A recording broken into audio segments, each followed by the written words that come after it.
Hi everyone, this is Balazs from Racing Brick. Today I have brought you the latest LEGO Ideas set. This is the 21347 Red London telephone box. What you can see on the front of the box is a red telephone box located in London with a small part of the street built around it.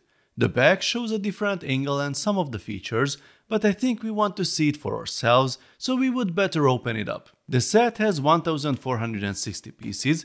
It will be released on the 1st of February for LEGO Insiders and on the 4th for everyone else. To check your local prices, please use the link in the top right corner or in the description. In the box you will find 11 numbered bags, 2 loose plates, the instructions and the sticker sheet. The manual starts with the introduction of the fan designer John Cramp, who already had 4 successful IDS projects with 10,000 supporters before the phone booth was officially released. The next page is about how iconic these phone boxes are in the UK, and they are consistently called phone kiosks, which is a bit odd. I'm not a native speaker, but I've asked a few people and they really don't call these phone kiosks nowadays. Then we learn about the anniversary of the red kiosk design, which is being celebrated this year. So you can see that a good occasion for the release of a set is very important with ideas submissions. Here we see the timeline of the different variants. The LEGO set is mainly inspired by the K2 version. K here is short for kiosk, by the way, so perhaps the term was used here to be authentic to the time. The surprisingly long introduction continues with a few words from the LEGO designer Marina Stampoli. This was her very first LEGO set. Here's the parts list if you are interested, and now let's start building. The process begins with the base that has brackets all the way around.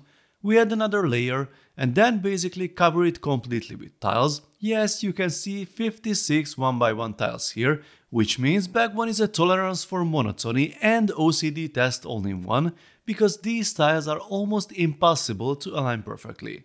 I show the result of the next 2 bags in one, because we are building a single layer red wall with many windows all around. This is the result.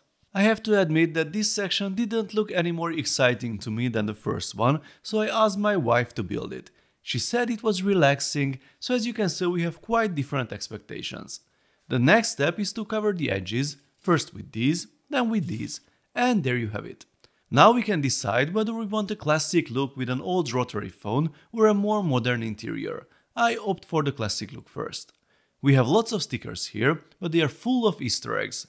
You can see references to other ideas sets, such as the Jazz Quartet or the typewriter, but the designer has also hidden some personal references in the numbers and letters, such as anniversary dates and initials of his family members, which means that this time TC is not a reference to Tiago for once. The phone is simple but looks great. We have a coin there. The overall look is pretty authentic based on the photos I found online. The door is a bit more complicated than the walls as we had to build the hinges, and yes, the shade of the axle with pinhole Technic pieces is still different than the other parts. The problem exists with both the red and the lime pieces. That's a shame.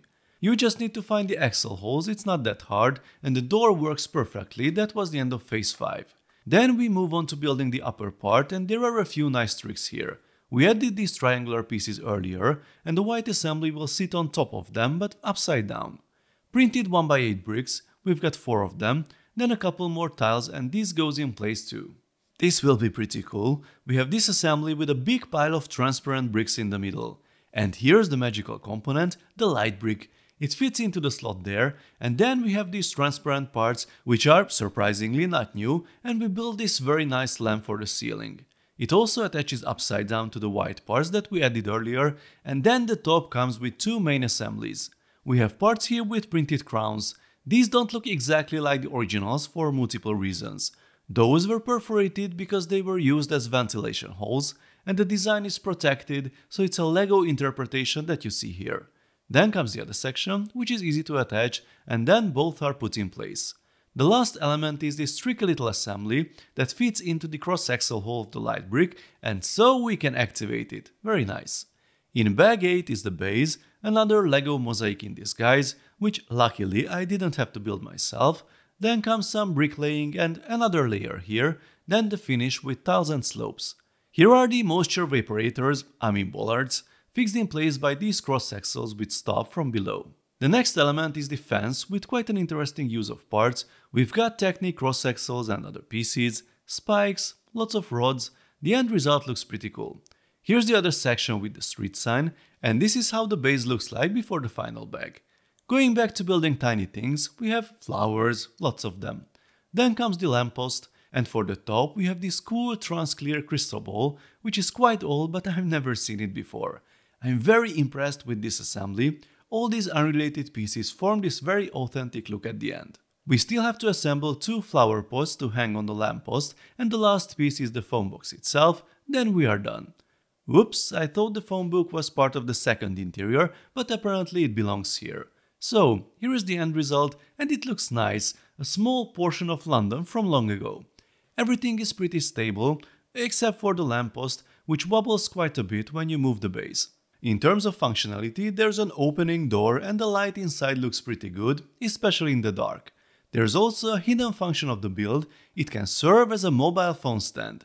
This is quite an unusual move from LEGO, and you can't really use it for anything interactive as parts of the build are in the way, so it's not even a fancy stand for video calls, and you also have to be careful how you take your phone out when someone calls you. This opening could be for the cable, which is fine as a concept, but you probably don't want your phone standing on a bent cable like this. A very interesting feature, but I'm not sure it was really necessary.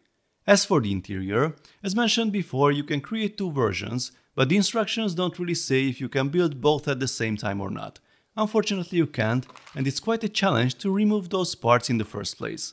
As you can see, the other design is similar, but also different enough to maybe start over.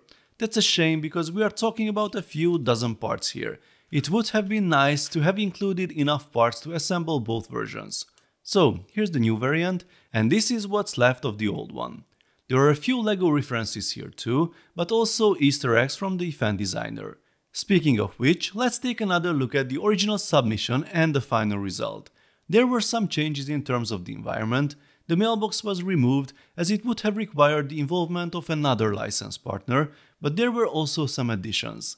What may not be obvious at first glance is that the original design was huge, probably twice the size of this one. The lamppost here was made of 2x2 elements instead of 1x1s, the tiny handle there is this big, it was massive.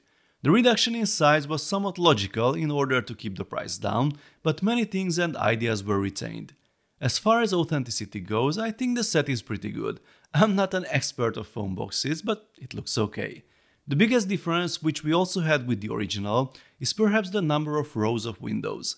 The original box had 6 rows, here we only have 5 due to the limitation of the available pieces. So, can you display anything British with the set? We have 2 vehicles, the double-decker bus is a completely different scale, but the Mini might work for the first sight.